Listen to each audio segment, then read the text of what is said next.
I call this first meeting of the Effective and Efficient School District Governance Task Force to order. Clerk, please call the roll. Senator Neal, Senator Tishner, Representative Bojanowski, Here. Representative Fleming, Present.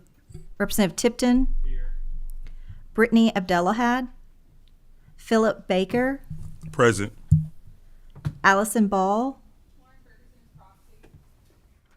Angela Masden, Rebecca Nicholas, Here. George Nichols Jr., Jody Wertenberger, Representative Kim Banta, Present. Senator Mike Nemes. Present. Please silence all your cell phones. And we'll start this off with the only purpose of this task force is to find ways to better educate our children. If you think that they are doing fine and they're at the top, we want to make them better. If you think they're struggling and at the bottom, we want to help them to do the best they can do. The House Concurrent Resolution 81 lays out what we will look at and what we're going to consider. The chair's task is to keep the task force on task. This means that we don't want to hear a lot of testimony, remarks on blaming, on this or that or another, or moaning and groaning. Unless it pertains to how we can do better, then we don't have time for the gripes, moans, and groans. We want to look at the facts, data, knowledgeable opinions, and solutions. We are here to help. And I know, that's like Ronald Reagan said, that's the worst thing you want to hear is we're from the government and we're here to help. But seriously, that's what we're here for. And Chair Banta, you have anything you want to say?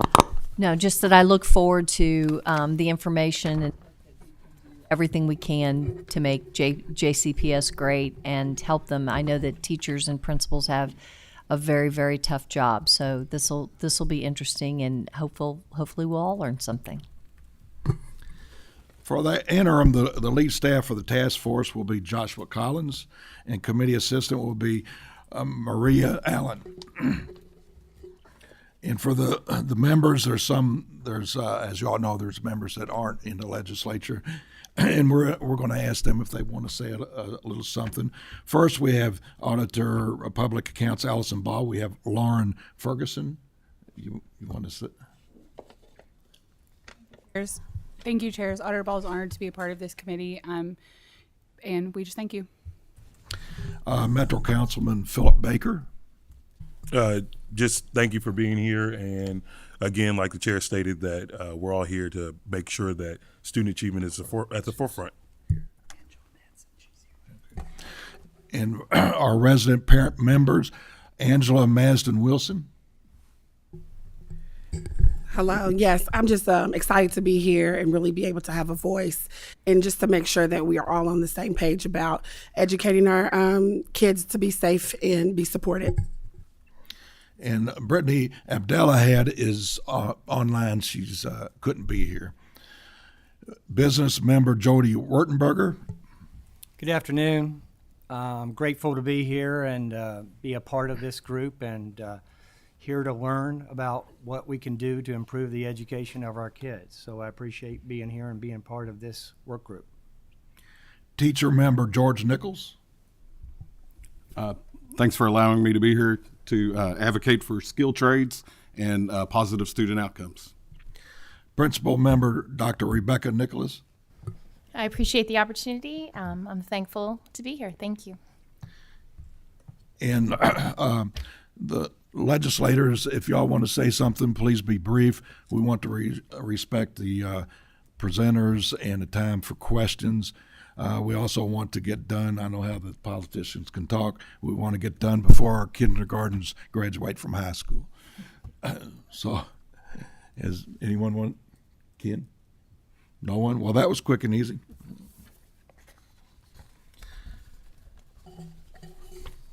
We want to go through all.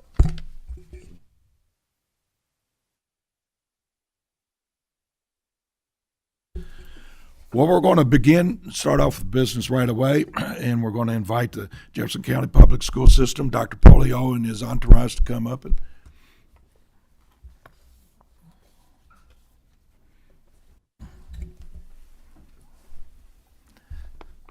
We all know you, but if you would please introduce yourself and Sure. Thank you for having me, Chairman. I'd like to introduce Marty Polio. I'm the Superintendent of Jefferson County Public Schools, and I'll introduce the team that is here with us from JCPS. To my left is Dr. Katie DeFerrari. She's Chief of Staff for JCPS.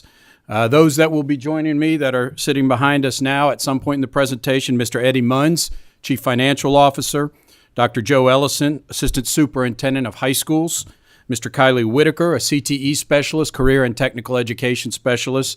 We will do our best to keep the acronyms to a minimum as much as possible. Ms. Carolyn Callahan, Chief of Communications, Ms. Marcella Minogue from our middle school office, Mr. Chuck Truesdale, Director of Governmental Affairs, and Mr. Kevin Brown, General Counsel. So I will say I'm very proud to have such a great team here and back at home representing us and working hard right now. please continue. We ready to go? Yes. All right, great. Thank you for having me here today. I think this is about my 5th time sitting in this seat in the past 12 to 15 months. But I am happy to be here to talk about JCPS. Once again, Marty Polio, Superintendent of Jefferson County Public Schools. I was named interim superintendent about almost exactly 7 years ago, a little more than 7 years ago, on July 2nd, 2017. And then was named full-time superintendent on April 1st of 2018, and I've held that position since that time. Very proud to represent Jefferson County Public Schools. As many of you may know, I am entering my 28th year in Jefferson County Public Schools. So I have a deep history in this school system, from teacher to basketball coach, even coached tennis one time, even though I don't know much about it, but I did coach tennis, athletic director, assistant principal, principal for 10 years, and then superintendent for 7+ years at this time. So really proud to sit here and represent JCPS, and especially in some of the major improvements that we've made over this time, and I hope to highlight those for you. First and foremost, as you know, I sat here at this table several months ago and was not necessarily a fan or in favor of this commission for a variety of reasons. However, in the end, just like all the other audits we've had during my time, and we will take this as that type of thing, we take positives out of every single audit that comes in or every single group that comes in, no matter how hard it may be to hear, to make positive changes. And that's what we hope we are able to do here, is to present to you, give you plenty of information, hopefully educate as well, and then at the end take your feedback and make improvements to Jefferson County Public Schools, because I think in the end all of us want our kids to be very successful, and that is our goal through this. So I would just briefly, before we launch into this, for the media, I will say our presentation, we are providing the data that was asked of us from LRC. So this was not things we picked and chose, but it was what was asked of us to present by LRC. So that is what we are doing. We are happy to present many other things as well. I will start by saying this. Clearly, in education right now, it's one of the most difficult times in our industry across this nation and this Commonwealth in many, many years. And so during the time that I've been superintendent, major challenges have occurred that are occurring in almost all districts, but some that are specific to us as well. I mean, there is no doubt that when you talk about the pandemic and what occurred with the pandemic was not telling you all anything you don't know, but a major challenge when it came to education. Coming out of the pandemic, making sure that we are doing the things necessary to support kids who are coming back with additional needs, mental health needs, behavioral needs, making sure that we catch up on lost learning. All of those things are so important. But then continuing on, our major challenges since the pandemic, without a doubt, that you will hear, and I don't want to minimize those challenges. They are similar to most large school districts and even our rural school districts across this Commonwealth. But those two are, without a doubt, staffing is a major issue. We know that, both classified staff, bus drivers, etc., as well as teachers. And I think that's an issue across the state that will continue to be a major issue. And if I was going to flag anything that I would say is going to continue to amplify as a crisis, is our teaching shortage across this nation.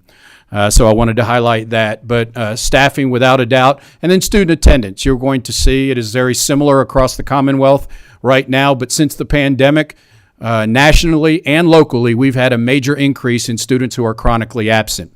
So those are the two, just absolute major challenges we face on a daily basis when we talk about changing and improving outcomes for kids.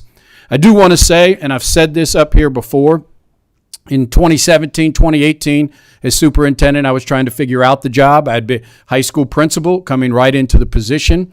In 2019, in the fall of 2019, we had some real leadership retreat time where we decided that what had happened in JCPS, things had not changed significantly in the foundation in JCPS in nearly 4 decades. And so when I entered the district in 1997 as a teacher, most of the same things were occurring as the district that were occurring in 1997. And so we felt like there had to be major change being made in order to accomplish what is most important to us is improving student outcomes. We came up with about 6 or 7 different areas. I'm not going to get into that. I could do this whole presentation on what we call our future state. But we built a significant plan of change in major areas. We rolled that out in February of 2020 at a State of the District address. Unfortunately, 2 weeks later, COVID hit and we were out of school. And so we are one of the few districts nationally who I believe are continuing on with major change improvement. Some of it very successful. Some of it are things that admittedly we have struggled with. There is no doubt that increasing student minutes and instructional time has been a struggle for us. But we have also made some major changes and improvement that I believe you will see are grounded in what's going to improve, is starting to improve student outcomes, and I believe will be the major impetus for change moving forward. That includes changes in student assignment. I've stood behind our changes to student assignment. I still believe it's one of the most important changes we've made in our district in many, many years. And I will repeat that all students now have the opportunity to go to a school close to their home, which has not been that way in decades. Facilities, I could go on and on about our facilities. Increasing instructional time. We just finished last week with over 8,000 kids in summer learning. 3 years ago, we had under 500 kids in summer learning. And so, what we were doing with that, our curriculum, and I'll talk a little bit about that more later. I think it's one of the most important things that this legislature passed was allowing a district-wide curriculum that's not selected by the SBDM so that we have a multitude of curricula, but instead we have one way to teach reading and math across the entire district. It's been a huge game changer for us, but a huge lift as well. Things like technology and resourcing our high-poverty schools. Which I think is if we are going to eliminate the achievement gap or reduce the achievement gap, you have to be willing to fund the schools that need it the most. So those are samples and examples of the changes that we have made most in the past 2 to 3 years. I have to acknowledge our Board of Education for being on board with that as well. And so change is difficult during any time, but change during the time that many districts right now are struggling with the 2 things that I talked about, staffing specifically, and then student attendance is very, very difficult. So I just wanted to flag those, but I'm proud of the work and I'm proud of the outcomes that are beginning to take place that shows JCPS is focused on student achievement. So I will walk you through a few slides. I'm not going to be talking the whole time. I'm going to try to kick it to some others around here. Once again, these are data that were requested by you and LRC, and that's what we wanted to provide. You can see the enrollment in JCPS. This is without early childhood. We have about another 2,500 students in pre-K/early childhood. So you can see that takes us close to 97,000 students. Students of color, 66%. Free and reduced lunch, 65%. Multilingual learners, 21%. Students with disability, 13%. Homeless students, 3%. And I can tell you all of these have dramatically increased in recent years. For example, free and reduced lunch. When I was first-year principal at J-Town High School in 2007, the district free and reduced lunch ratio was right at about 50%. It's now at 65%. So in a matter of 17 years, that's about a 15% or just rounding to 100,000 to make it easier math-wise, about 15,000 more of our students qualifying for free or reduced lunch. When I took over as superintendent in 2017, our multilingual learners was about 9% of the population. It's now 21%.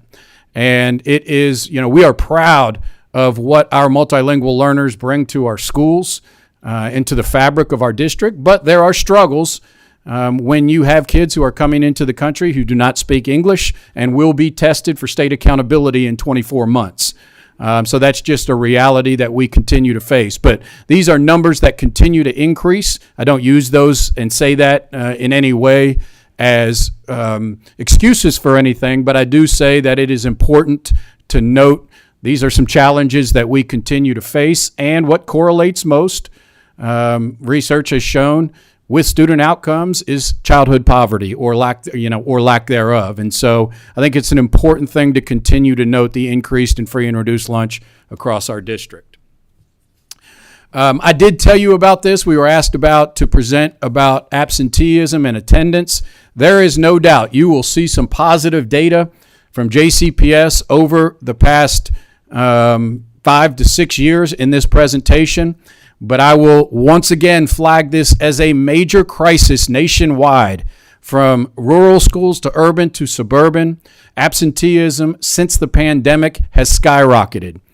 And we do not even lead the state in that chronic absenteeism. And that can show you, and I want everyone to know, chronic absenteeism is missing 10% of the school days. So on an approximate 180-day school year, these students are missing 18 or more days. I can't say enough about how challenging it is when we talk about, and you could ask the educators on this committee, the challenge that comes when you are talking about chronic absenteeism. And really not all students, but many of our chronic absenteeism students come to us already behind, and now they are missing 18 plus more days than their peers. And I think this is a real challenge, and it continues to be a real challenge that correlates with poverty. I want to be clear about that. So our high poverty schools struggle with chronic absenteeism more than our low poverty schools. But that is the data that shows it is a crisis. It's a crisis nationwide, but without a doubt it is a crisis in JCPS. Just some data we're very proud of. We were asked to bring to you. This is since 17-18, once again, when I started as interim superintendent. Graduation rate was 81.6% at the time. We still have a lot of work to do with this. I don't want us to say, we've arrived with this data and we've won. But to go from 81.6 graduation rate to 87%, we are extremely proud of. I know Dr. Nicholas could talk about some of the challenges with graduation rates when students move in from other schools or other districts. They become a part of your cohort. So they may not have even been in your school for 3 years. They come in as a senior and all of a sudden they're on your cohort. And we know, research is clear, the most important year for kids when we're talking about graduation rate is their 9th grade year, being successful in their 9th grade year. But you can see that is about a 5.5% increase in graduation rate. I really want to flag post-secondary readiness rate. I know we talk a lot about vocational schools. In today's education world, it is career and technical education. We have significantly invested in career and technical education. You will hear more about the data with that. We have a career and technical education teacher on our committee right now, and so we have invested immensely. When you hear the term Academies of Louisville, that is our 15 high schools that are invested in career and technical education. Our post-secondary readiness rate, meaning kids walking across the stage with a certification, with college credit hours, with the required ACT scores. There's a few other ways that post-secondary has gone up 30.5% since 17-18. And then I think even what we are extremely proud of, there's still a gap. All right, I don't want to celebrate and say there's not a gap, but as you can see in 2017-18, our readiness rate, our post-secondary readiness rate was 34, the gap between the students was 34% between white and black students. And now that's down to 21%. So a 13% reduction in that gap. and then a 2% reduction in the graduation gap. So once again, we're not there, but that's real data that shows we are making progress, continuing to do this. We'll talk a little bit more about literacy and math in a little while, but that's important data that I really want to shine a light on and show you that what the changes we have made is making a difference. And I really want to highlight this. We throw around percentages a lot. When we look at post-secondary readiness rate, I mean, just the fact that in 2017-18, it was 50%. We have about 6,500 seniors that graduate from JCPS every year, 6,500. So that means that, around 3,300, right in that ballpark, were post-secondary ready in 2017-18. Now 80% of our kids are post-secondary ready. So I just want to note that's several thousand more students. Those are actual students walking across the stage, better prepared for post-secondary and for college. At this time, I'm going to turn it over to Dr. DeFerrari, as you all asked for our organizational structure, and to talk a little bit about that. She will update you on our org structure. Good afternoon. The next slide I share will also have a link to all of this information and even more information for you to seek later if you'd like to. We're going to begin with just the general organizational structure under the superintendent. As you can see, there are a few positions in addition to his traditional cabinet. You'll see the line at the bottom is what we refer to as the superintendent's cabinet. Before I get to the cabinet, I want to talk a little bit about a few positions that are on the top there. First, we do have a director of internal audit that reports directly to Dr. Polio and, of course, to the board. When needed, they oversee all internal audits. They also sometimes supervise and help regulate the external audits that we might commission for the district. Also, there is my position, which is chief of staff. While I perform the normal functions that you would assume of a chief of staff, additionally, I also have the police department, our nurses and RNs, mental health practitioners, school counselors, and the culture and climate division are also under my purview. On the other side, you'll see general counsel, also dual reporting, both the board and the superintendent. And then we have a position that's dedicated specifically to our Choice Zone programs. You're going to learn a little bit about this, I'm sure, as we go, but our Choice Zone schools are schools that we've identified that are west, that are close to home options for students, many of those new and improved options for our families. Those schools also have a very, very unique and specific funding structure for support and resourcing to ensure those schools have the resources of any other school that a student might choose to attend. Along the bottom, you're going to see several positions. Many of them are intuitive, so I'm not going to expand on many of them. Obviously, our Chief Information Officer handles most of our technology-related, IT-related items, including security, of course. We have Chief Human Resources, again, what you would expect from that. Chief Communications and Community Relations Officer, pretty traditional assignments under that position. Our Chief Academic Officer, a few things I want to note. One, the Chief Academic Officer does have our multilingual learners and families under her purview. That's Dr. Tara Greenwell. Library services, Title I, some of those things are items that could land different places in Jefferson County Public Schools. Those items are under our Chief Academic Officer. Chief Operations Officer is laden with different departments. Obviously, transportation is one, but also food service, all of our mechanics, our engineering and architecture and new development, housekeeping, all of those items are included under our Chief Operations Officer. Chief Equity Officer is our diversity, equity, and poverty programming. Again, supports our homeless students, foster students, and many other programs that are centered around equity and closing that achievement gap for our students.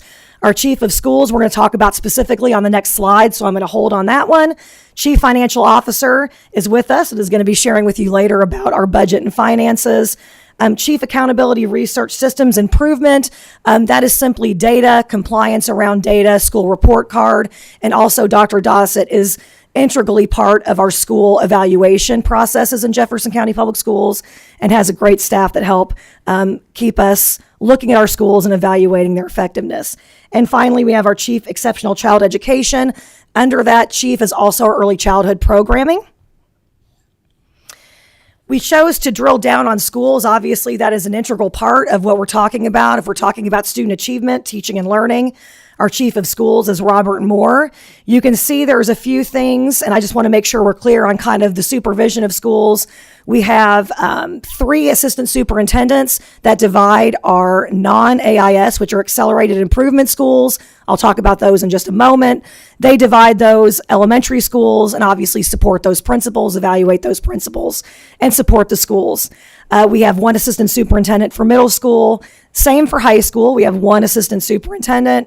And you can see there is a separate assistant superintendent over the accelerated improvement schools. Those schools are our lowest achieving schools. There are schools that we provide specialized support and, again, specialized leadership, whose team is focused on school improvement and tightly coupled with our Department of Education to make sure that we're doing what we can to improve outcomes for students in those schools. We have an executive administrator of school choice. So all of the choice programming, things like you would consider student assignment, those are all under the purview of our chief of schools. Also activities, athletics, those items are under the chief of schools, and all the professional development and collaboration and large grant work we have with our pipelines of administrators and teachers, all led by the chief of schools.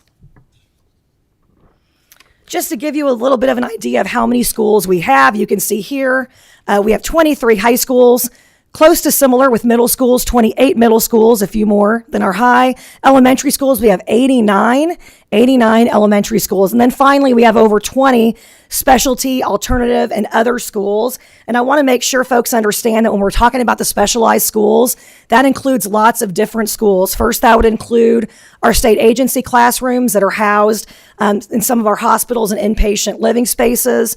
Also, we have schools for specialized populations. Some of those might be students with certain types of disabilities. It could be for teenage pregnancy, young women, and of course, behavior support's the one that most people think about, but we have several different kinds of specialized programs. We'll discuss those a little more in just a moment.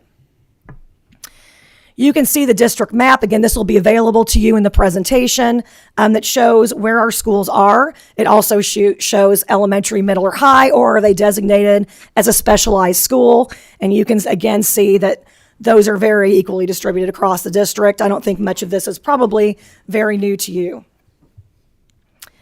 Right now, I think he's already up. Great. So I'll introduce our assistant superintendent of high schools. I think it's been 3 years. About 3 years, assistant superintendent of high schools, who has done a great deal of work, great work around the academies of Louisville, which, once again, career and technical education. So I'll turn it over to Dr. Ellison. Thank you, Dr. Polio. Good afternoon, everyone. It's good to be with you today. One of my responsibilities, aside from directly supporting our 27 schools that are nestled in the high school zone, is to also oversee our career and technical education. So I will spend some time talking through some of the specifics there. We have about 26,000 high school students. Of those 26,000, a little over 22,000 are engaged in career technical education classes. Part of that is because we offer a unique diversity of pathways. We offer 74 unique approved, state-approved CTE pathways for our students to engage in. You'll also note from the slide that we are working to ensure that the environments in which our teachers in CTE teach and our students in career tech ed learn are up to industry standard. We spend a lot of time working with business partners throughout the various industry sectors to ensure that our students have equitable spaces across our district that clearly represent those pathways and those industry sectors. When you look at this map, you'll see that we have career technical education spread across our district. And the map denotes it in 2 categories. The first is the academies of Louisville. And you heard Dr. Polio mention that a little while ago, but the academies of Louisville encompasses all of our traditional reside high schools. And what that does is ensure that we have career and technical education opportunities in all of our reside high schools. So we have shifted completely away away from the old Voc Tech structure, where students would have to leave their reside school to go to an area technical center, and we've ensured that career technical education is embedded in the high school experience. This really marries, Academies of Louisville marries career technical education with a smaller learning community structure. Every student comes into an Academies of Louisville school and begins in a freshman academy. It is designed to be a grouping of students, no larger typically than 500, with an assistant principal and a counselor and a group of teachers that are firmly committed to supporting those students to ensure a successful transition to 10th grade. Dr. Polio mentioned earlier as well that the key indicator to successful on-time graduation is successful completion of the freshman year. And the Academies of Louisville structure allows us to provide significant wraparound supports to students in the freshman year to ensure their successful transition. In addition to the work inside the schools with Academies of Louisville, we have partnered now for 8 years successfully with business partners. We have 2 other convening organizations for the Academies of Louisville: Greater Louisville, Inc., which is the Louisville Chamber of Commerce, and then also Kentuckiana Works, which is our local workforce development board, led by Michael Gritton, as a subsidiary of Louisville Metro Government. I believe some of you all will be hearing from him on Wednesday. The work of those 2 convening organizations has been critical to ensuring we have a connection to the 135 plus business partners that we have in the Academies of Louisville.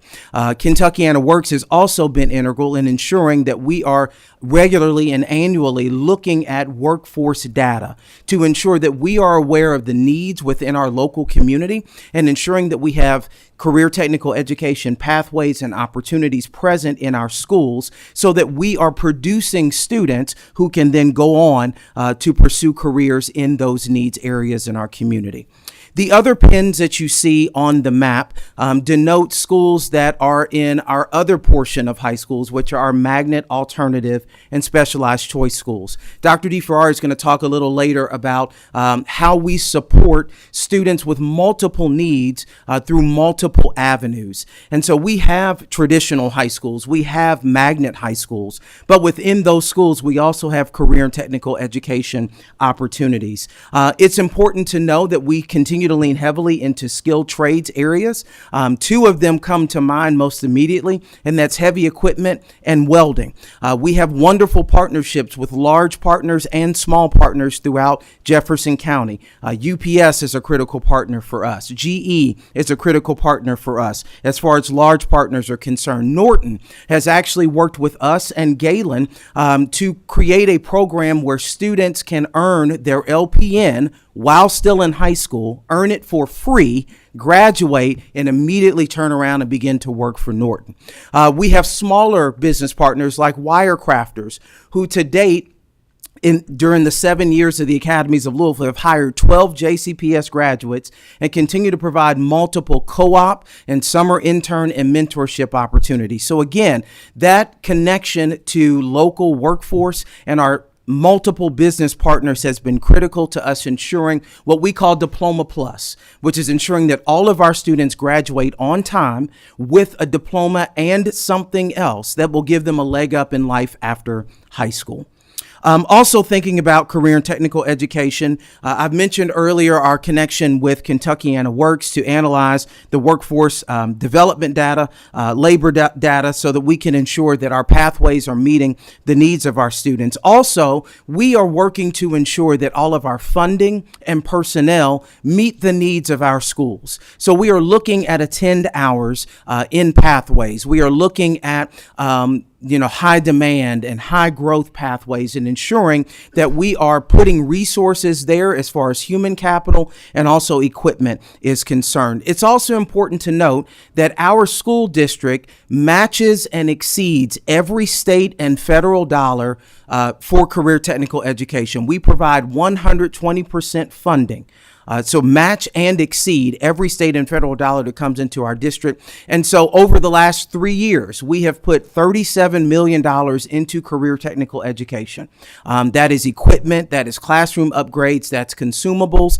Part of that came directly from the state legislature, for which we are appreciative. It was an $8 million allocation to Iroquois for skilled trades. And we are continuing that renovation work on that facility even this summer to greet our students in the fall. Couple more slides for me. This one is really telling, I believe, that coming out of COVID, we have worked hard to accelerate the preparedness of our students for both college and career.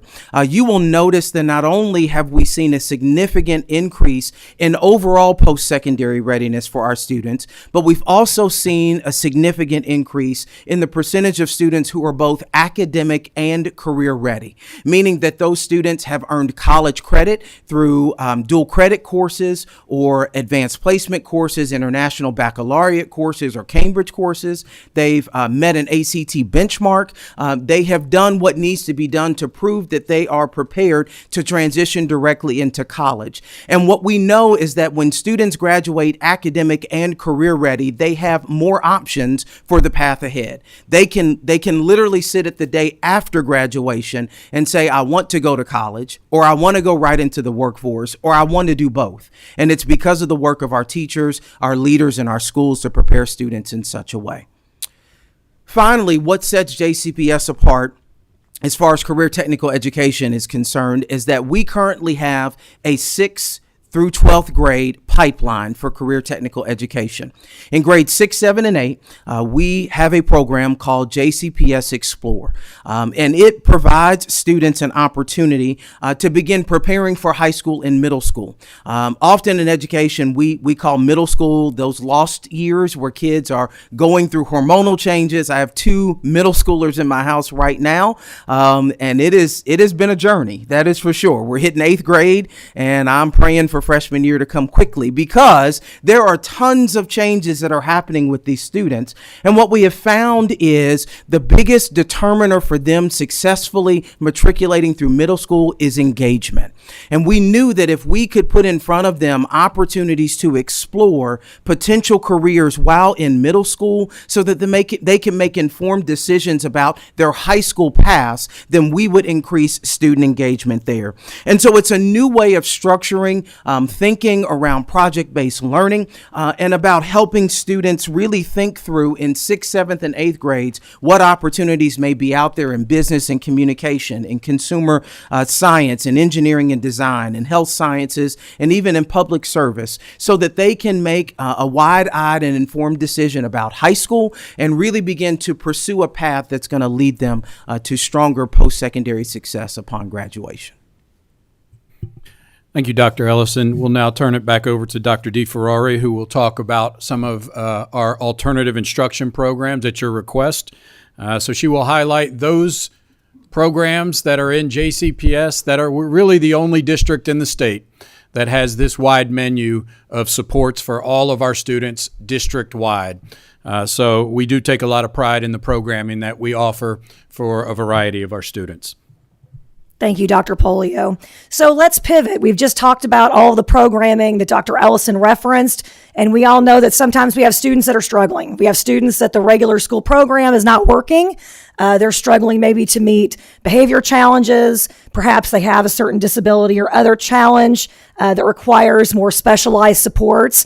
We're going to talk through what some of those look like right now. First, the ones that I think get discussed the most are our 2 behavior support alternative schools. I'll begin with Minor Daniels. Essentially, when students are struggling with behavior, they're being disruptive, they're not having success in their program that they're in, schools can refer those students to alternative school where they are placed and receive specialized support. We like to look at it as a reset. It's an environment where students get opportunities to learn about their behavior, get feedback, and be in a smaller group environment, which we have seen success with. Minor Daniels is middle and high school level students, and typically, again, where we put our more disruptive students. We also have Breckenridge Metropolitan. That is typically all high school age students. Many of the students that are at Breck Metro are adjudicated youth. They are youth that have charges or have been charged before. We have done some really unique programming with Breck Metropolitan. They are a big picture school, and what that means is students are engaged in workforce readiness activities. These students have vehicles that staff take them to internships, job opportunities. They actually go out during the school day and do internships or co-ops. Additionally, we have things like professional kitchens, automotive repair equipment actually at the school. Lots of things going on trying to engage these students and help them have a plan for transition when they complete their high school career. One other really important thing to note is we have built over, really since, I guess, 17, 18, when culture and climate kind of was recreated into a different department in Jefferson County Public Schools. One thing we have done is added support for our students that are transitioning both into alternative school and out of alternative school. Those are mental health practitioners, they're LCSWs, that are there to support the students and the families and the schools as students both transition in, if they are placed in one of our alternative schools, and transition out. And those mental health practitioners begin working with the children at those schools before it's time for them to leave, to help them prepare and focus on being successful, getting things wrapped up and ready, finishing credits, and being ready to transition successfully. If we're talking about other programs, there we go, that are in our specialized offerings, I want to talk through a few. We have those that are listed. I'm not going to read those to you. But many of these schools do significantly different things. When we talk about Benet School and TAP School, those are, not Benet and Churchill Park schools, those are for students with disabilities. Again, Benet is for students with autism. Churchill Park has a variety of students with really significant disabilities. We do have programming, virtual school for students that choose that. We have a teenage pregnancy program. Many of you probably know Newcomers for our multilingual learners, and they receive support at that school as well. Phoenix School of Discovery is just another unique opportunity for students to apply. Again, not necessarily with or without disabilities, but a really small learning environment with lots of different types of supports there as well. There are a couple really, really important things to remember. We're going to talk about our state agency schools. Examples of state agency schools might be Bellwood, Brooklawn, Boys and Girls Haven. Important things to remember about the state agency schools is that those could be students from across the state. Again, those students could be from across the Commonwealth that are placed there, and we support all of those schools out of our general fund in Jefferson County Public Schools, no matter where that child's family lives, where they came from, and where they may be exiting back to when they're finished with their time at that school. Another really important thing to note is many of the schools you'll see on this list were identified on Dr. Ellison's map because we have unique CTE programming that's appropriate and of interest to students in various schools that I've mentioned in the specialized school options. We also support those from general fund from Jefferson County Public Schools. We want all of our students, no matter where they live or where they are from, to have an equal opportunity at those specialized programs. And so we make sure that we foot the bill for those items and make sure those students have those specialized experiences like their same age peers and other programs. Finally, I want to talk about the district level programming. Really, there's just a couple important things to note here. We have two different types of schools or special programs. We have your whole school magnets that many of you are used to hearing about, your Mail, your Manual, your Brown School. Those are district-wide access for a school that's entirely a magnet or a program. So the entire school is a school that they can apply to or enter a lottery to attend.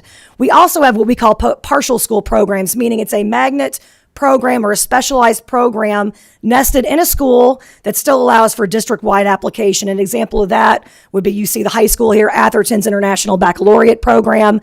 Other examples at the middle school and elementary might be math, science, technology programming, certain gifted and talented opportunities, and things of that nature. Again, those are district-wide. So you can see with 38 of those schools, if there were a change in size of the district, if there were a change in the way that the district was divided, we would have to make sure that we either replicated those or we would have to lose those. Because again, that's 38 opportunities at programs or whole schools that students have across the district that obviously would be impacted if we were to do that differently. As I jump in, I won't spend too much time on this. We'd love to spend a great deal of time, maybe the whole presentation, on closing the achievement gap and student outcomes. We've had a real intense focus, especially post-COVID, on student outcomes, specifically literacy and math. And I will say once again, I think we're one of the first districts in the Commonwealth. The bills around Senate Bill 1 around district-wide curriculum.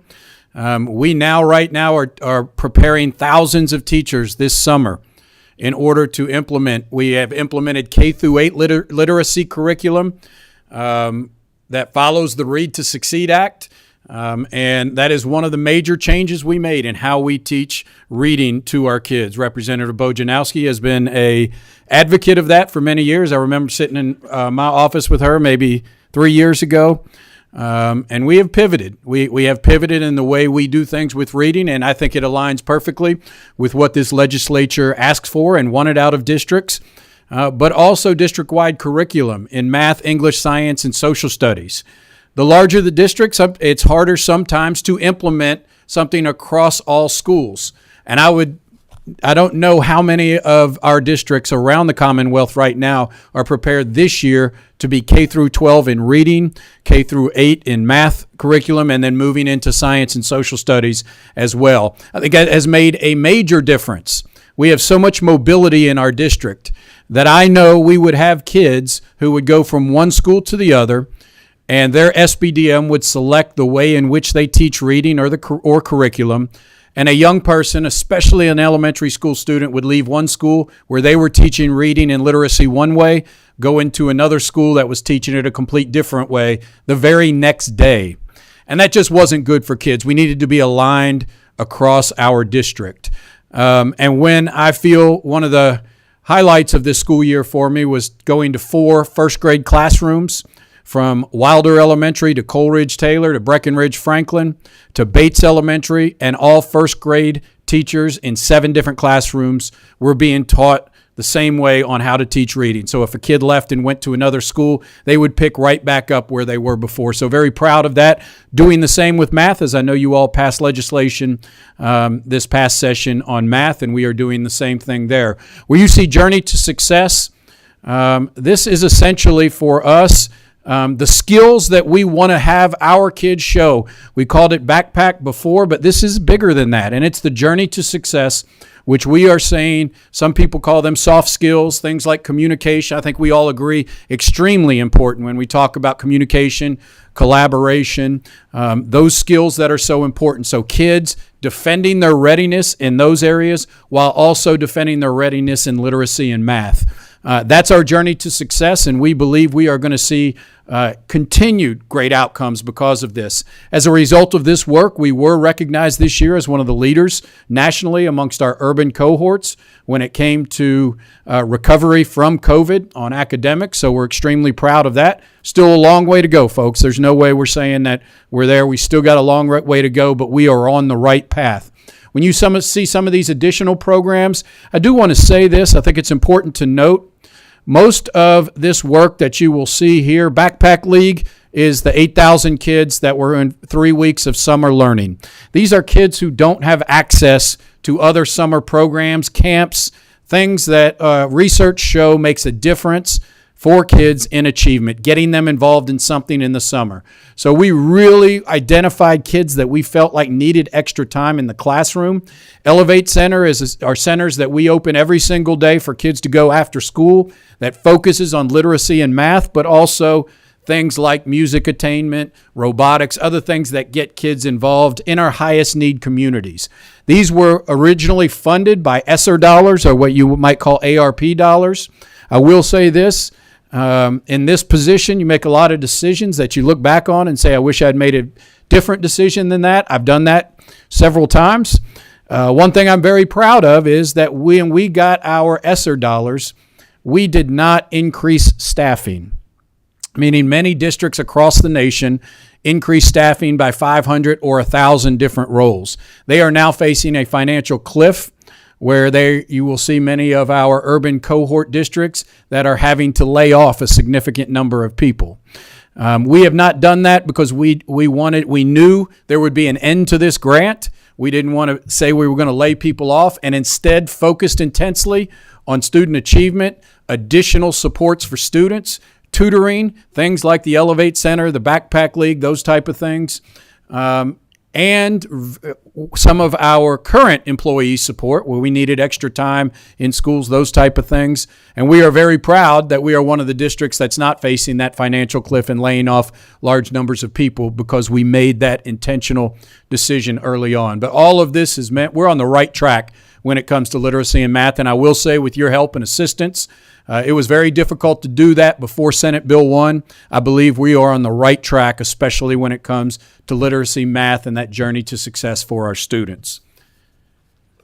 I did want to talk a little bit about our 18,000 employees so that you know where they are right now. You can see that 12,479 of them are school-based. So they are on a school. 8,530 of those are classroom instruction teachers.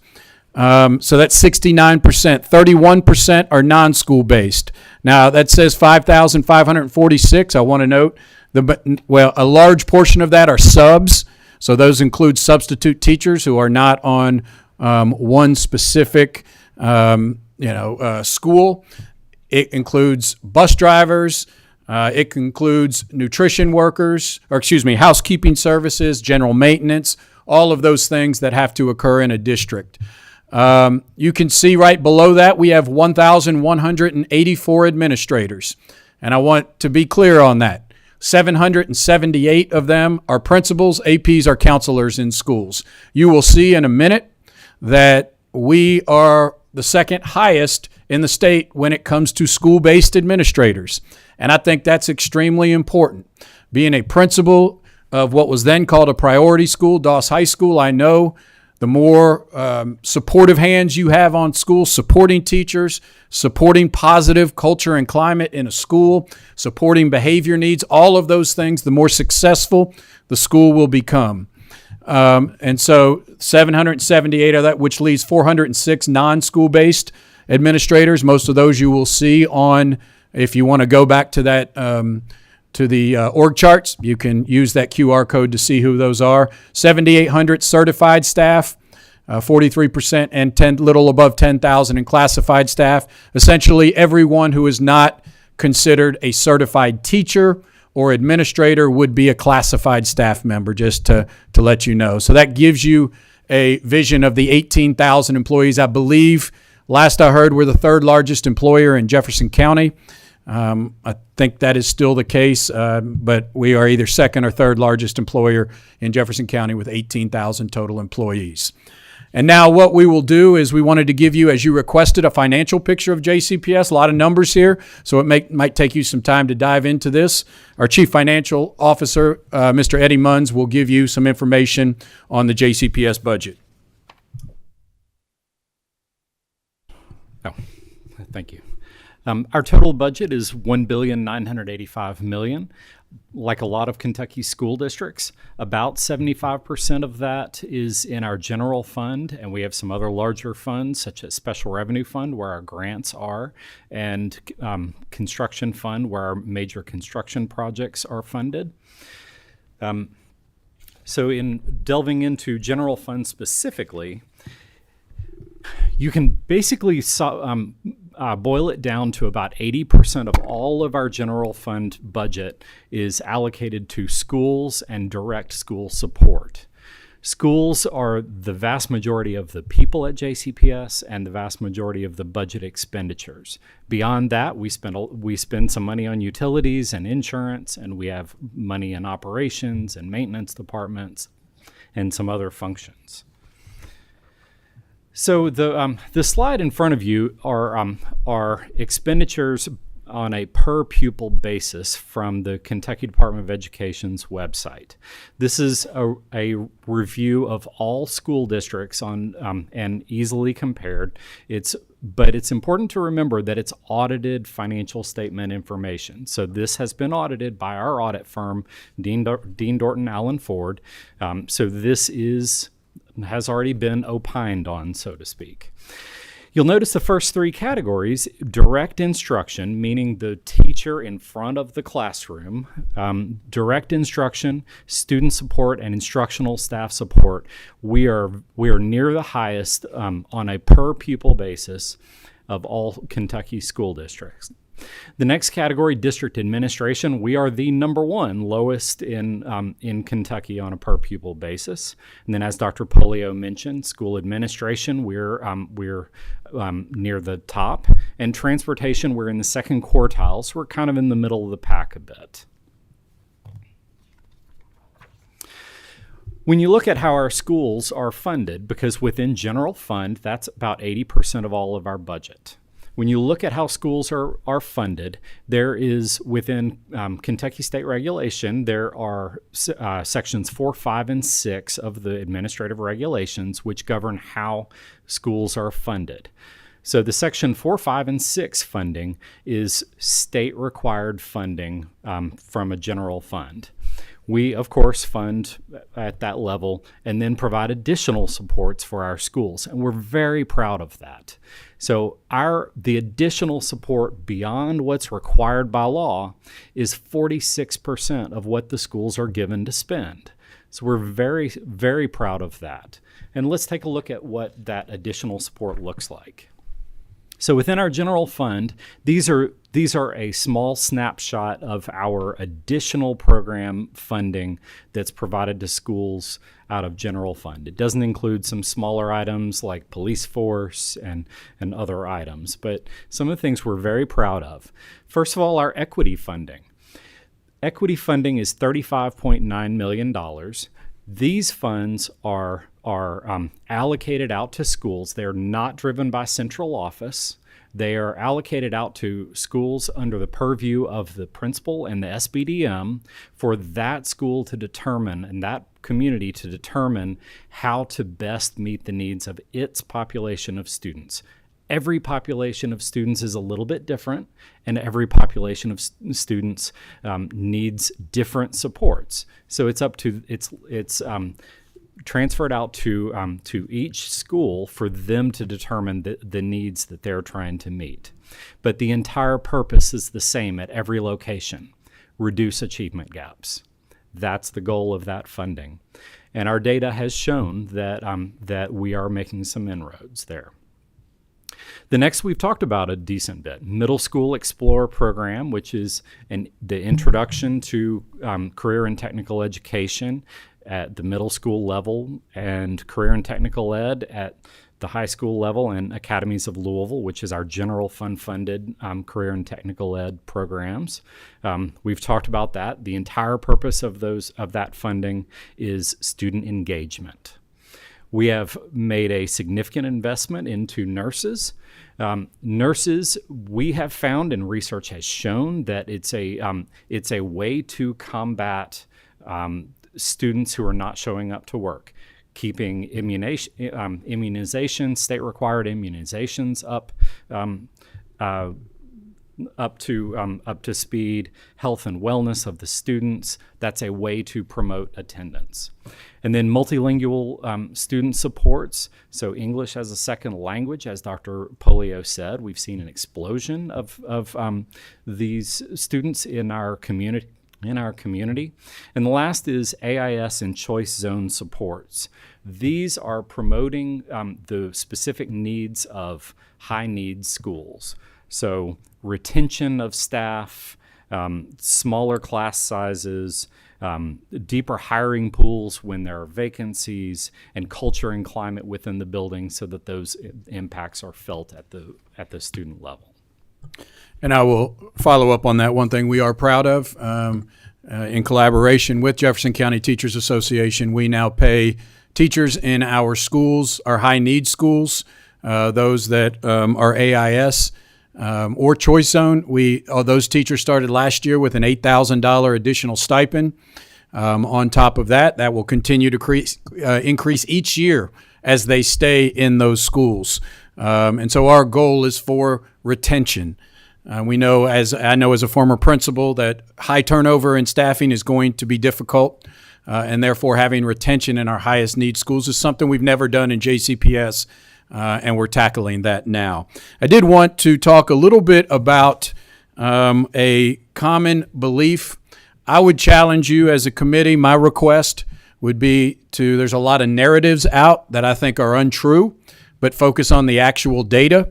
Focus on research. What the research says is going to make a difference in a school district. I would also challenge you to compare us to our peer districts. We are a part of what's called the Council of the Great City Schools, which is a collaborative of the 78 largest school districts in America, which we are one. I believe we're about the 29th right now largest district in America.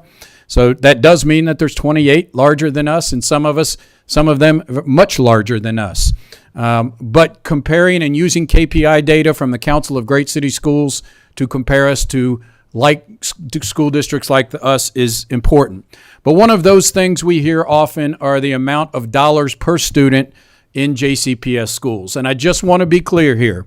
If you can see, and we will hear $20,000 per student. But if you look at general fund per pupil expenditures, right now for a student, an elementary school student, and this includes special ed students that are inside of regular ed elementary school, it's $8,831 per student. Middle school, a little bit higher, $8,994 a student. High school, $7,692 a student. As I told you earlier, I'm extremely proud of the variety of programming we offer in Jefferson County Public Schools. You were told about a school called Churchill Park. If you have not been to Churchill Park, I would encourage you to go.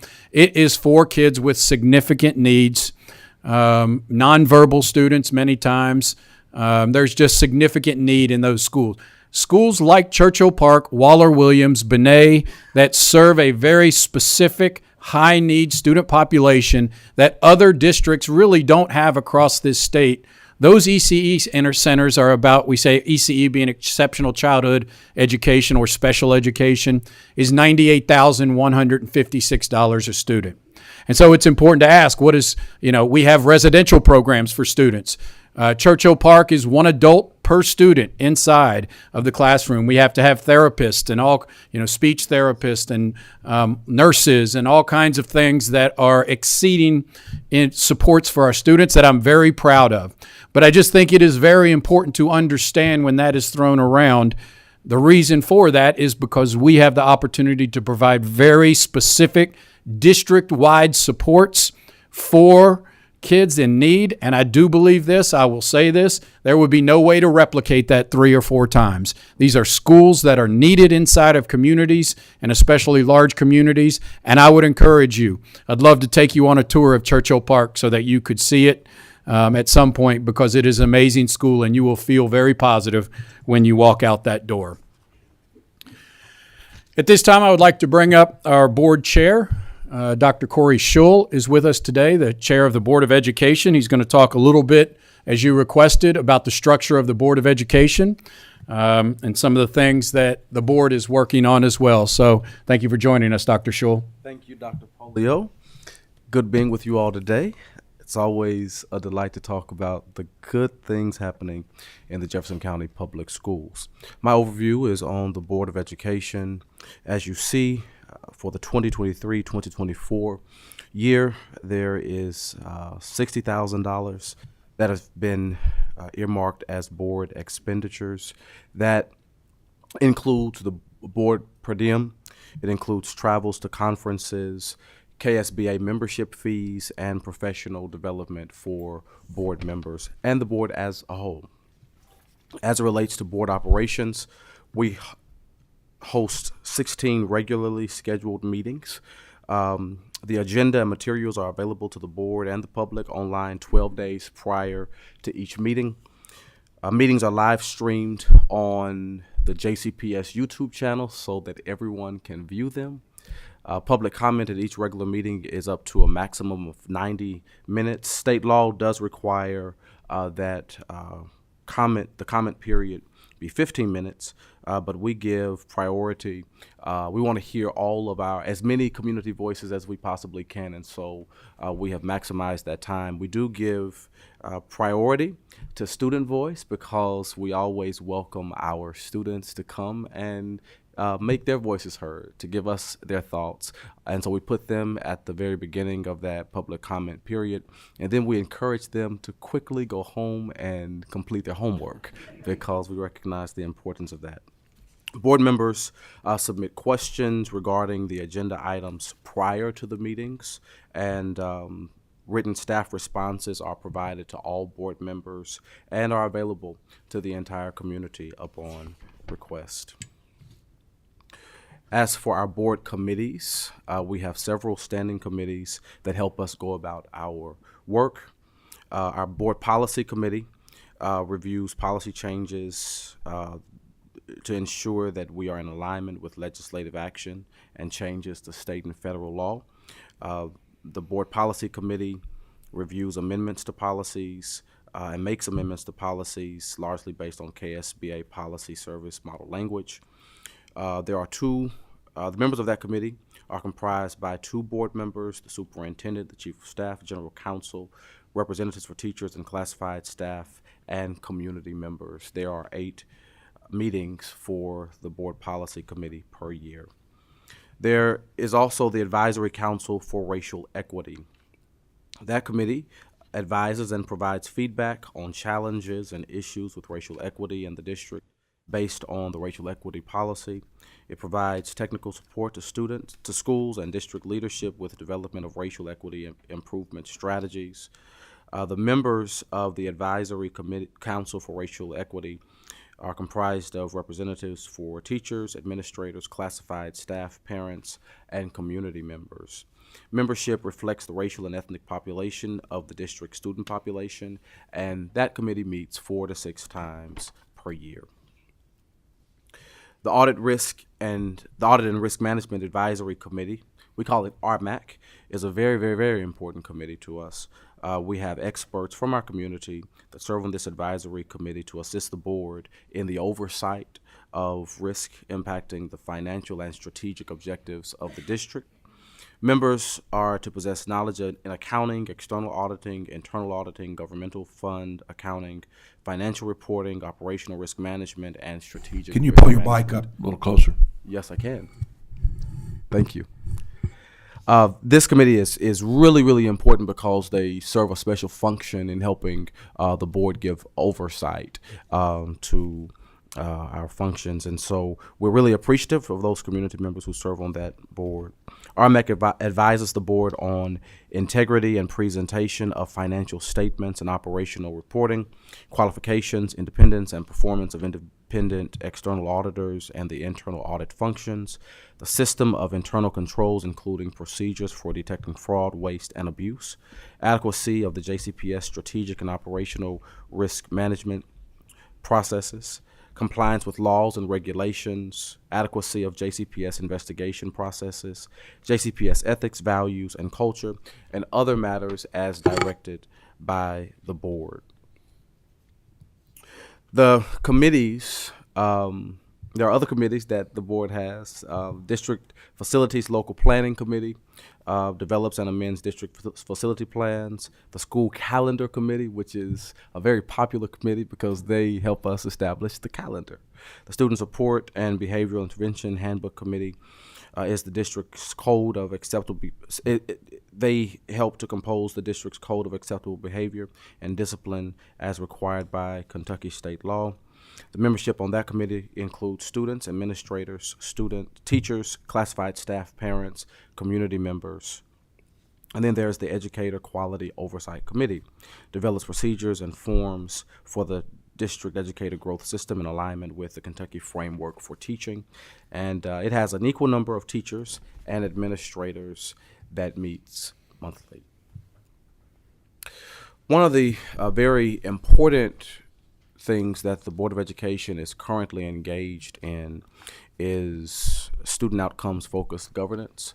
The board is working with the Council of Great City Schools. We have been working with them since January of 2023 to help focus the board's work on student achievement.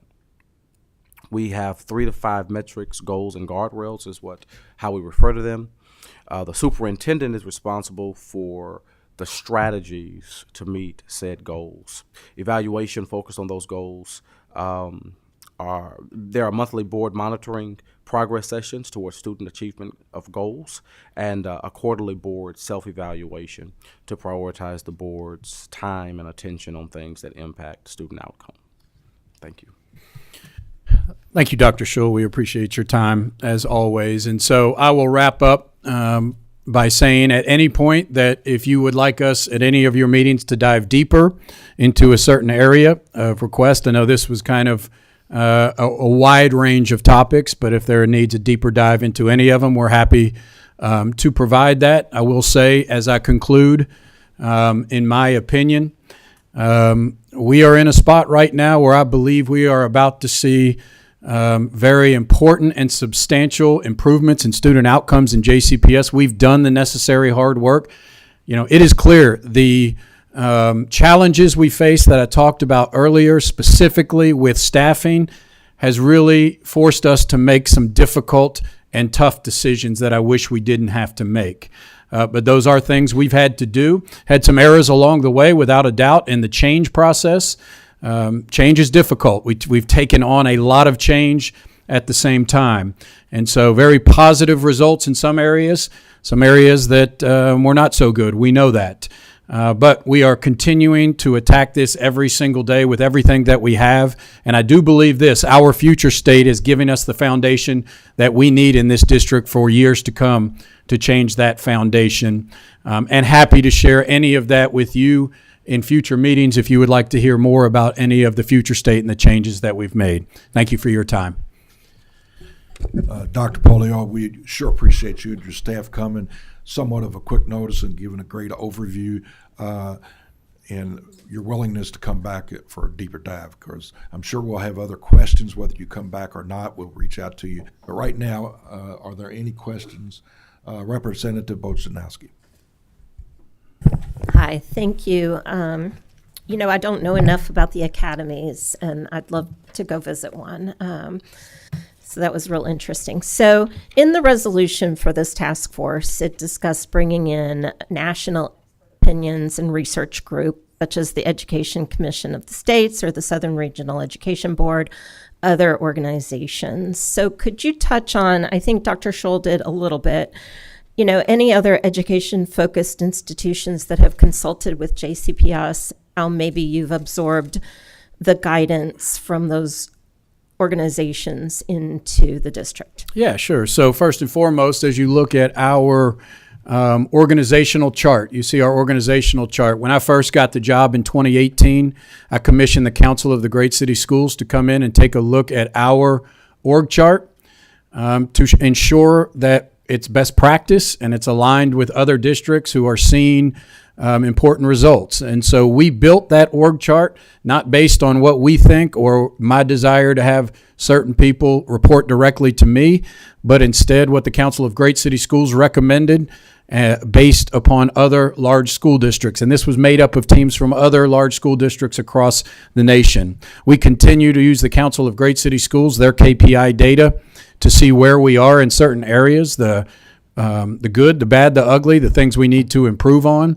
I think one of the biggest things we've done is the 7 or 8 different audits that I've had over my time as superintendent from the very first day I stepped in when it was a proposed state takeover.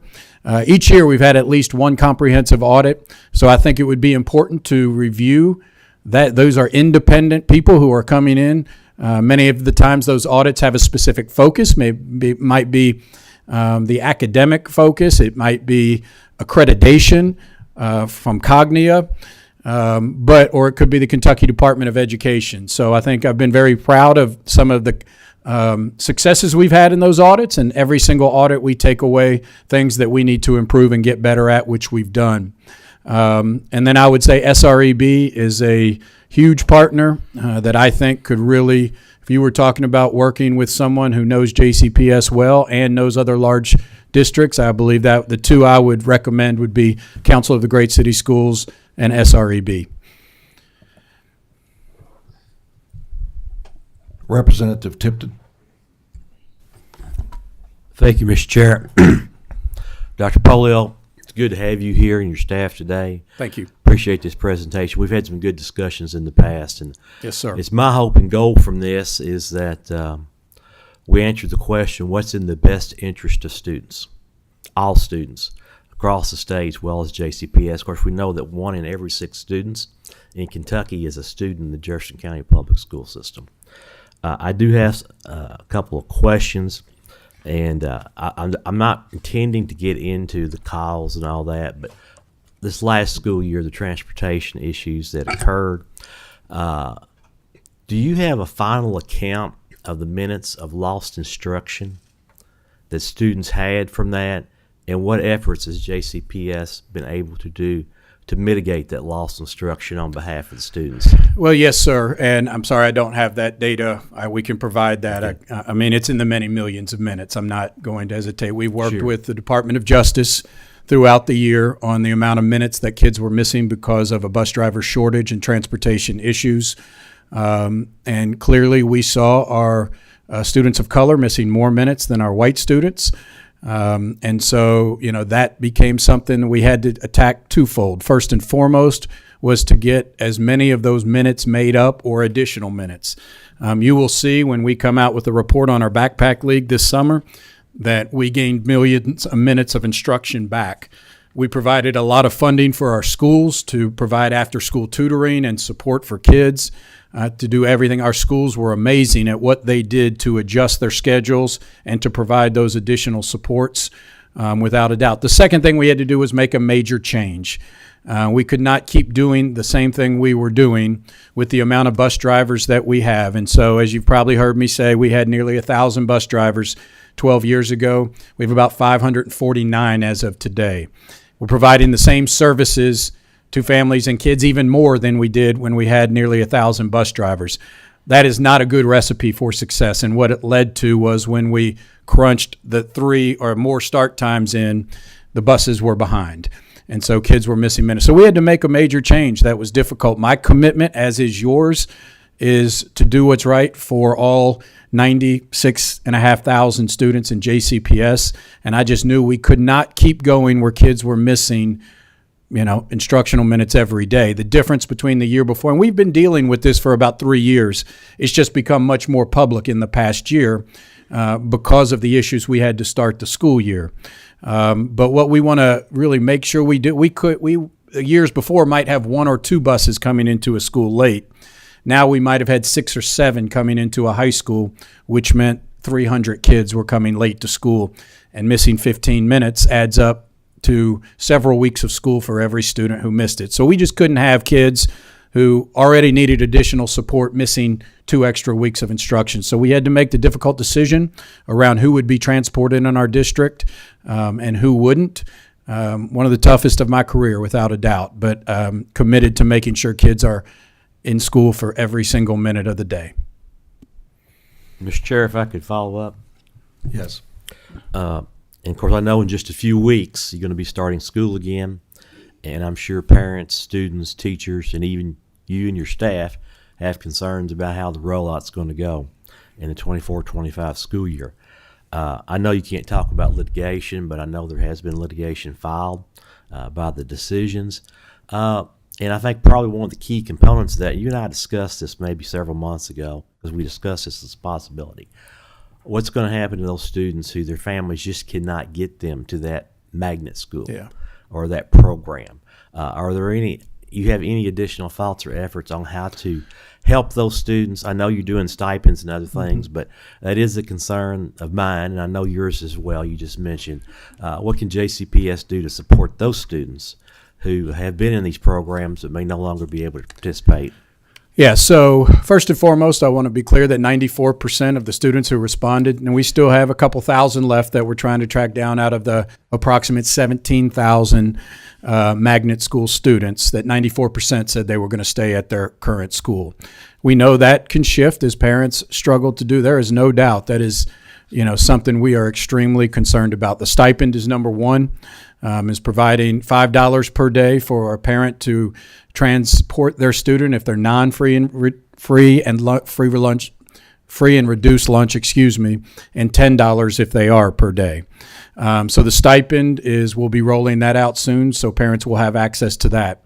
We've worked closely with Metro Louisville and the mayor as you might have seen, that we are bringing on some TARC drivers that are actually now working with us and being trained. We have 70 TARC drivers that we're working to train and bring on board. They still have some testing to do, so it's difficult for us to add back until we know the exact number that we have, because one of the main focus of mine is to make sure we don't get in another situation like we did all of last year when we have more routes than bus drivers. That's what we had last year, significantly on a daily basis, more routes than bus drivers. And that clearly is not something that is sustainable. So we will be adding back some schools. It will not be on the first day, but we will be announcing to families that probably within 2 weeks of school starting, we'll be adding back, if we get the 70 drivers that are past the road and the test necessary. And I have to recognize the Kentucky State Police Department, who is assisting us with this and doing a lot to make sure they help us get these bus drivers. But we'll be adding back about 6 or 7 schools to the transportation plan. So in large, our goal is to minimize it to as few as possible. But I will finally say this, being a principal, never in a magnet school, only in a Resides High School, and only working in Resides High School, Shawnee, Wagner, J-Town, and Doss, we have great opportunities for all of our kids, no matter what school they go to. I truly believe that. Representative Fleming. Thank you, Mr. Chair. I just have a couple of questions that have some little latitude. Appreciate it. Dr. Pillio, I just want to thank you. I know sometimes we may disagree, but I think your heart and my heart are in the same place, and I feel confident that we'll try to get Jefferson County Public Schools in a much better position, hopefully after this process, and it might be continue on until next year Yes, sir. terms of doing this. So I do want to express my deep appreciation for what you have done, as well as your team in order to pull things together. Because I know you have a difficult job, and you're right. You're one of the highest employees of the Kentucky, and that's very difficult, managing about $2 billion and about 18,000 employees. It's very hard. I just want to ask you just a couple of clarifying questions. You mentioned that the enrollment's around 94,000 roughly, and 88% of that is attendance. Would I assume that'd be around 83,000 that regularly attend out of that enrollment? Yes, I'm sorry, I don't have the exact math on, but that sounds like fine, that yeah. would be correct. Good. All right, and then out of the attendance, and it's shocking. It's we definitely need to work on this. We tried to do this in General Assembly to a certain degree. Is a chronic absenteeism on 38%. I think I'm interpreting that 38% as part of the attendance, and if I were to take 38% and apply it to the attendance, that's around 31,000 students that have 10 or more days missing school. With that? And I don't want to pin you down, but roughly is that? That that's my thought? sounds accurate. And that's astonishing. You look at the percentage. Yeah, okay, 38%. When you look at 31,000, that really hits the road. And I just wanted to recognize that. I know that's a challenge in that regard. So I just want to get that. Just want to clarify it. That is correct. Understand that. Thank you, sir. I want to ask your finance, if you don't mind.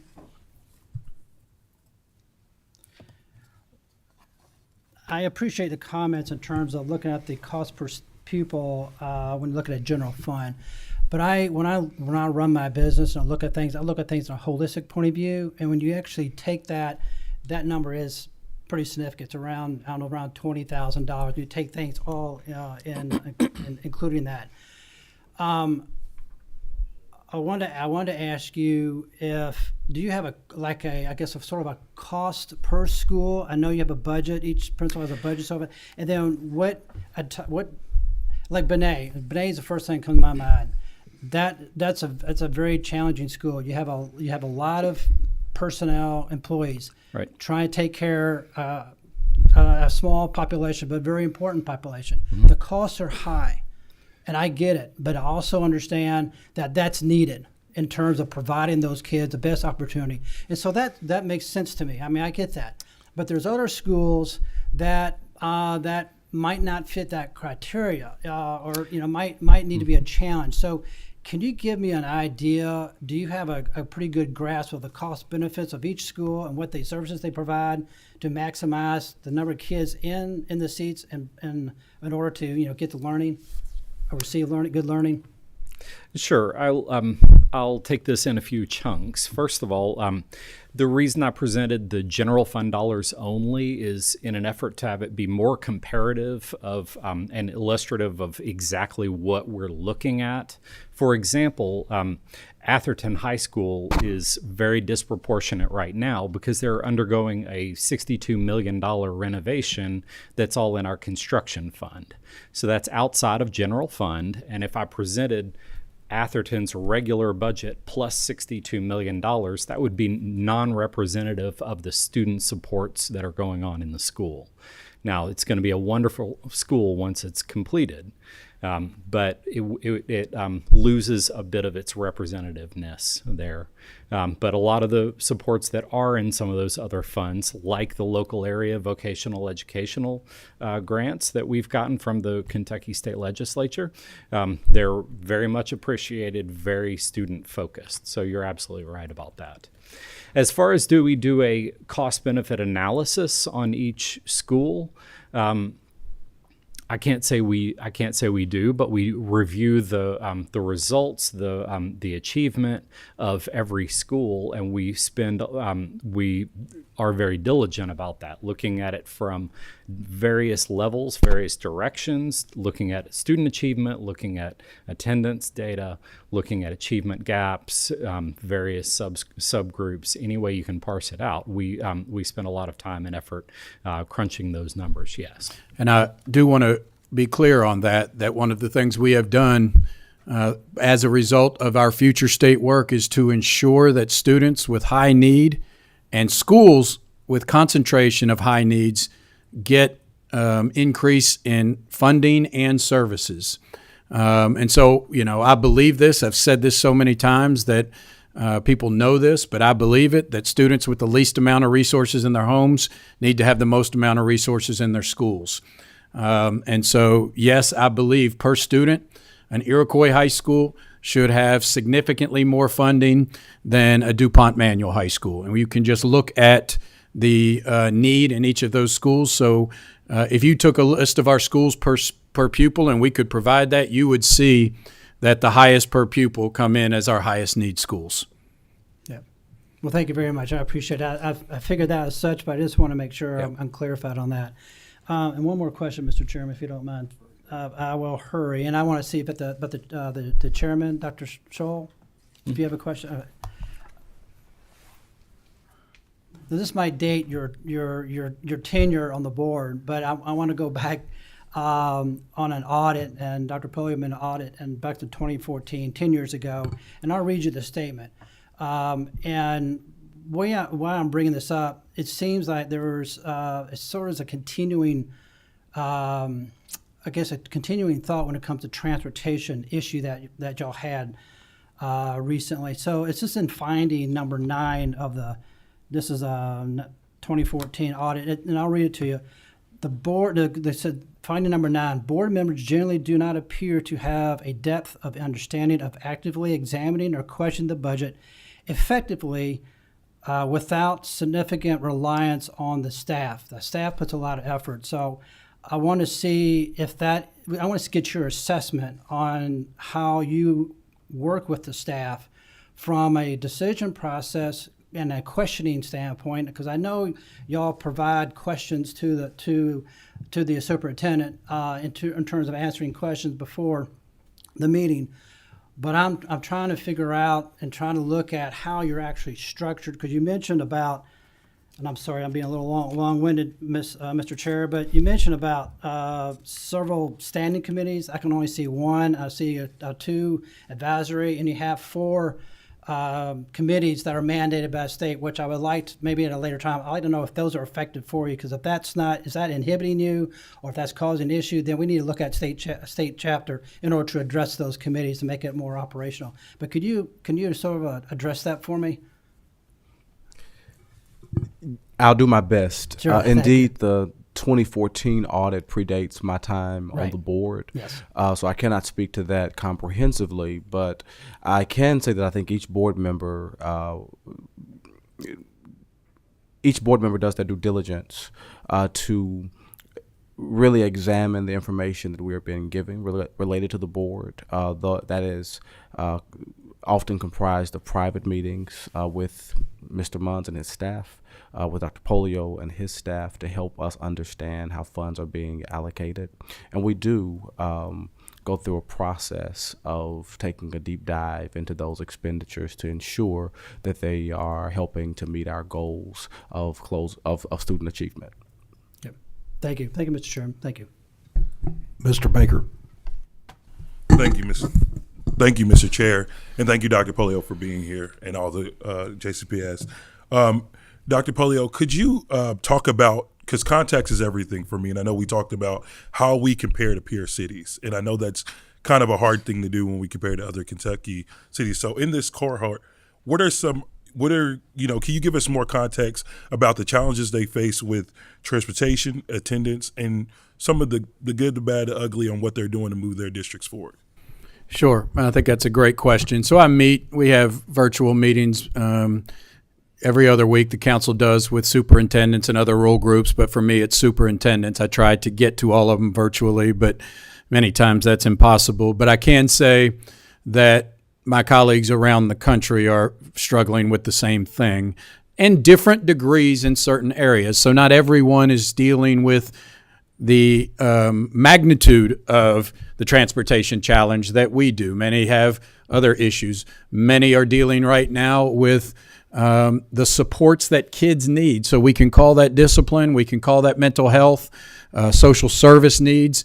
I mean, I think and any educator would tell you that across this nation, that kids now need more support than they've ever had. And that's what makes being a teacher and being a principal so difficult right now, is because teachers and principals are expected to do so many things that probably a generation ago were not expected in schools. And they're working extremely hard at it. But I think that is a common denominator amongst my peers.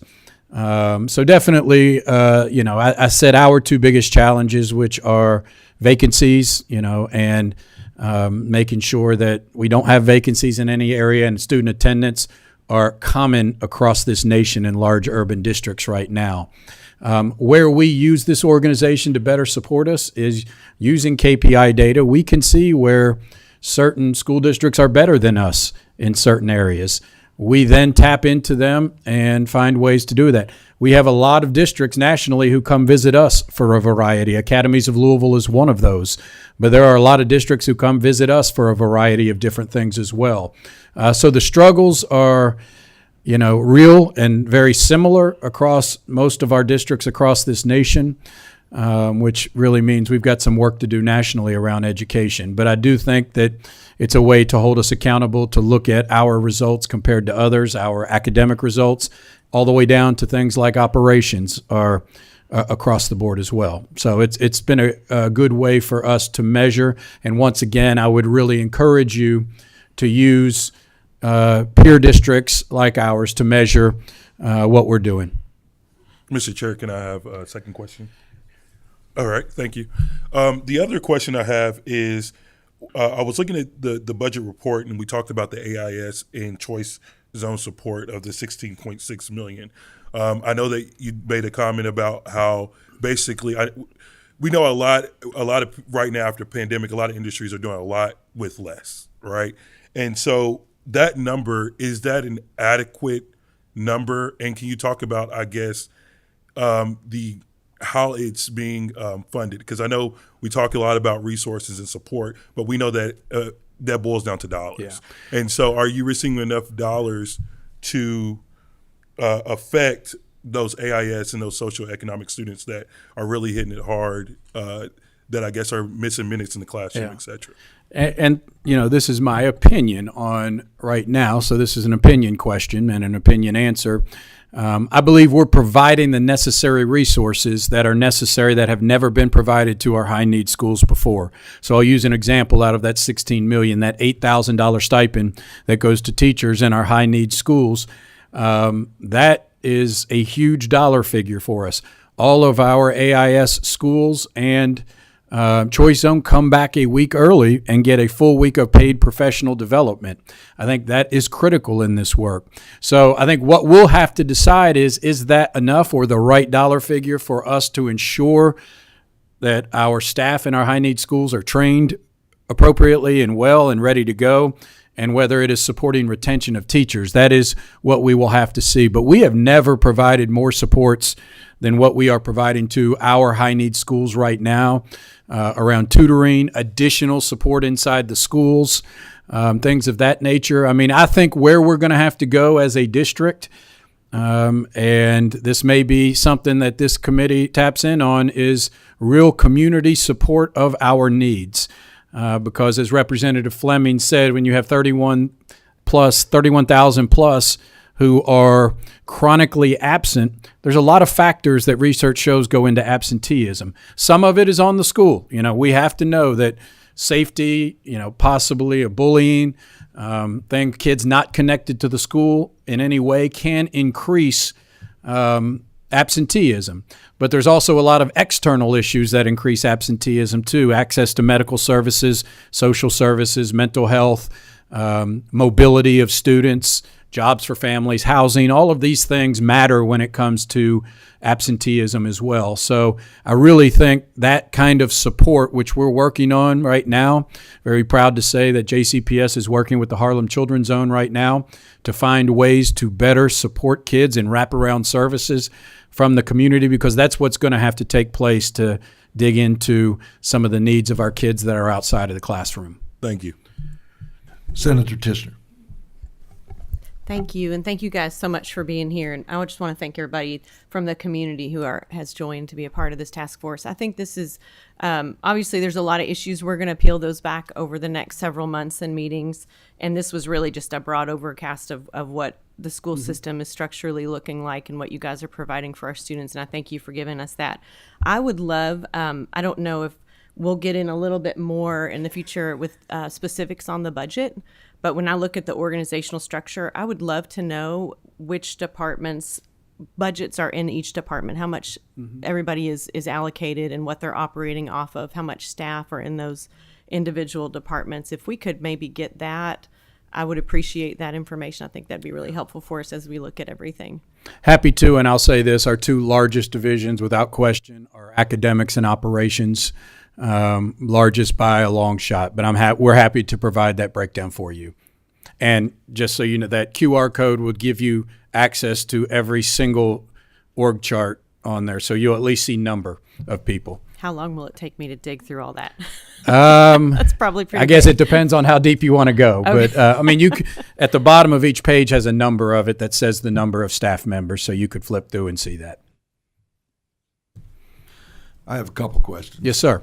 On your chronic absentee, you have enough truancy officers, or can we help you with that, or where are you on that? Yeah, so, we are following, the new laws when it comes to truancy.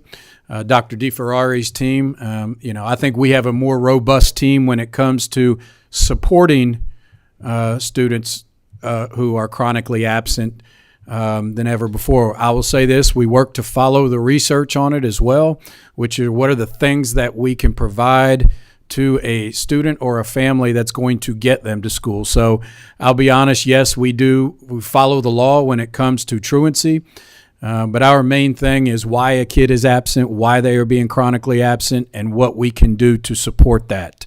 I wouldn't say that anytime we have the appropriate staff to support 31,000 plus. But I do think we have great staff that works hard to reduce that as much as possible.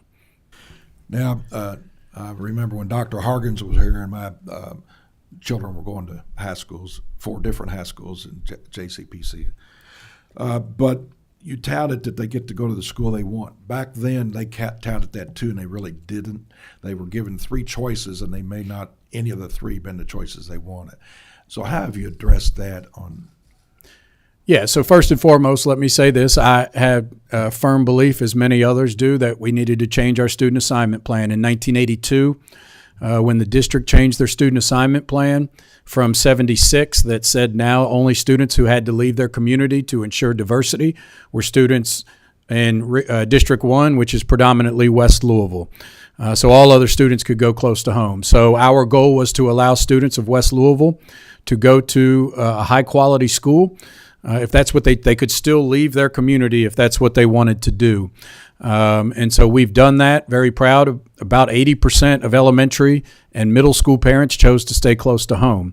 So our challenge now becomes building an infrastructure that supports that, because we have not built schools in West Louisville in many, many decades, to the point where the last school, we're correcting that now, the last middle school that was built in JCPS in West Louisville was Western Middle School in the 20s. The last high school was the new Central High School in 1952. So clearly we do not have the infrastructure to support that, and we're continuing to do that. We are proud that somewhere, I don't have the exact number, Senator, so I don't want to say it, but in the high 90s is families get their first or second choice as they put down where they would like to go to school. So we have issues around a school being overflow, for instance, and we have to make some tough decisions when it comes to that, because quite candidly, the infrastructure of our school district was developed in the 50s.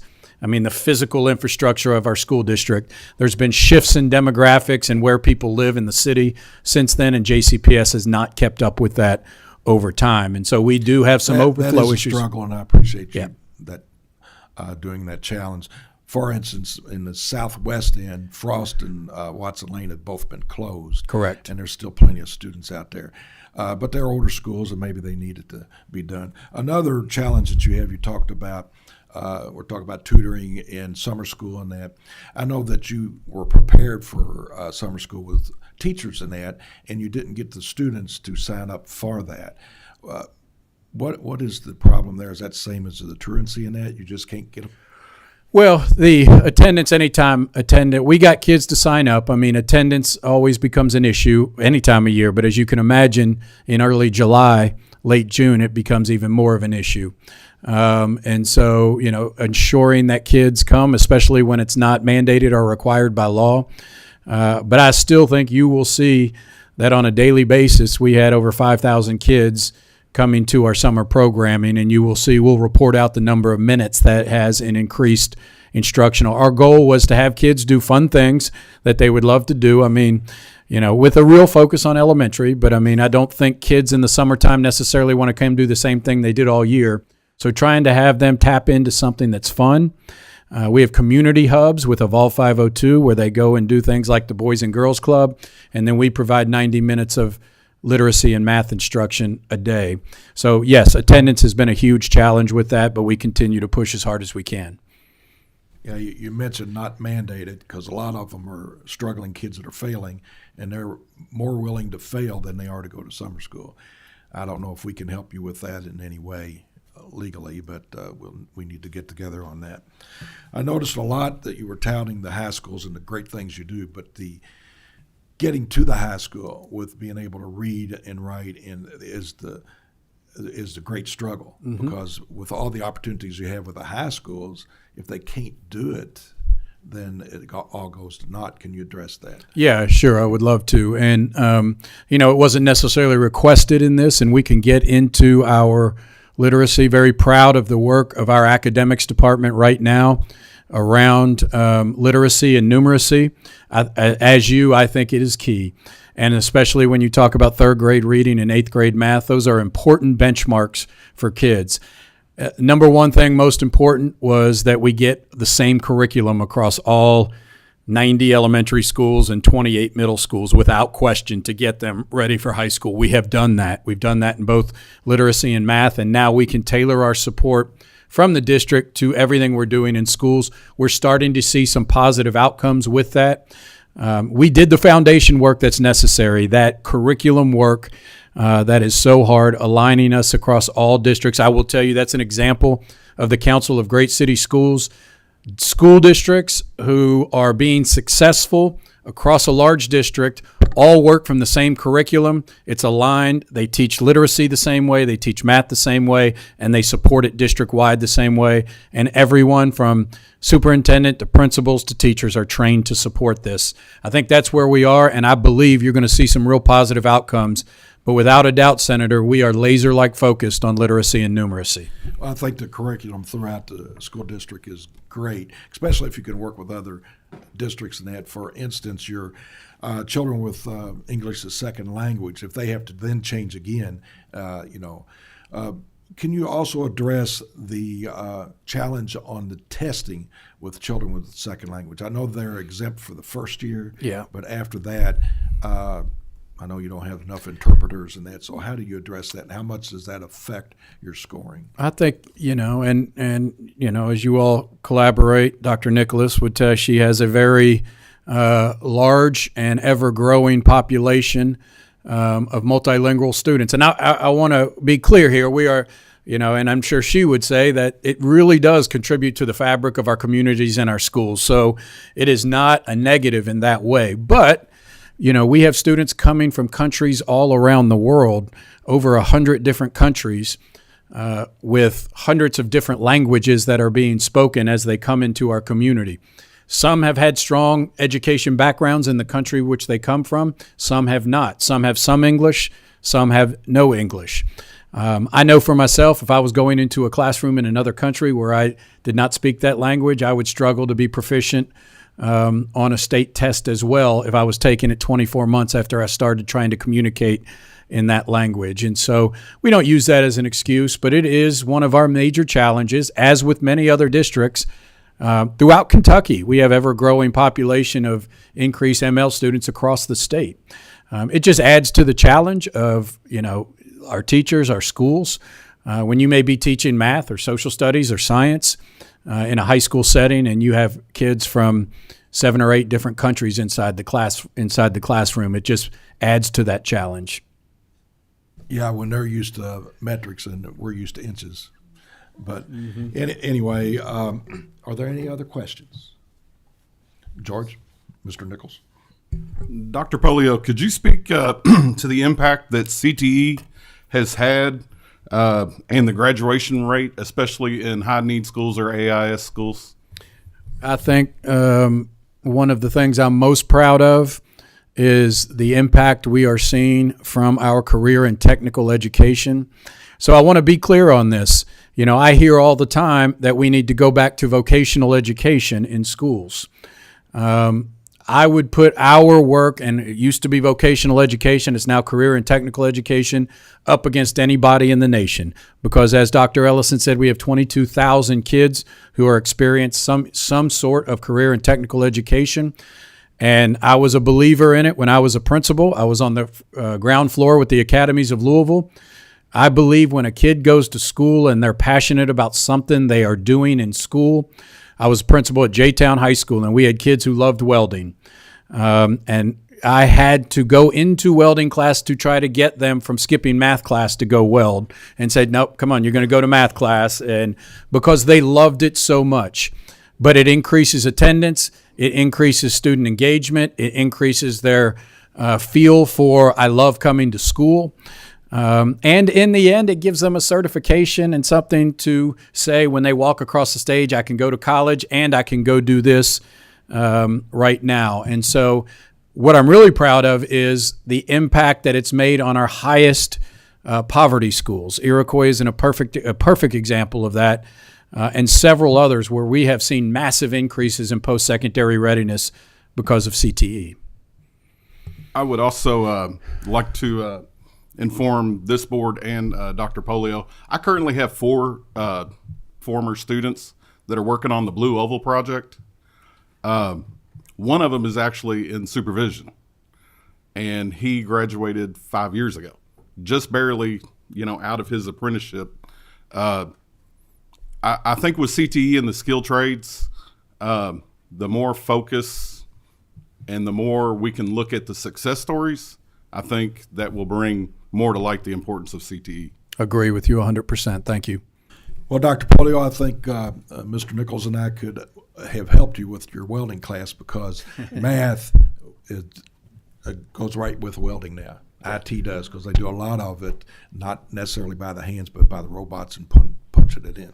So it intertwines.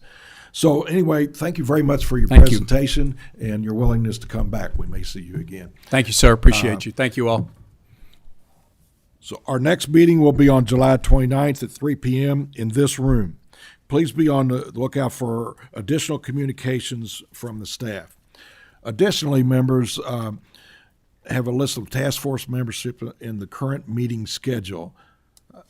Members should note that the meeting previously scheduled at the State Fair on August 22nd has been rescheduled for the earlier evening of August 27th. Members will be notified once the venue and details have been finalized. Lastly, please be on the lookout for announcements of additional meeting dates. Do I have a motion to adjourn? Motion. Second. We're adjourned.